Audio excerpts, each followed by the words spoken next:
Mua cho không, phải chắc lắm, chậm.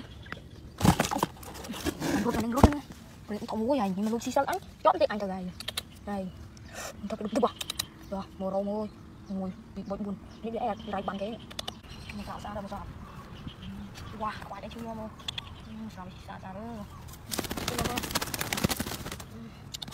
ra.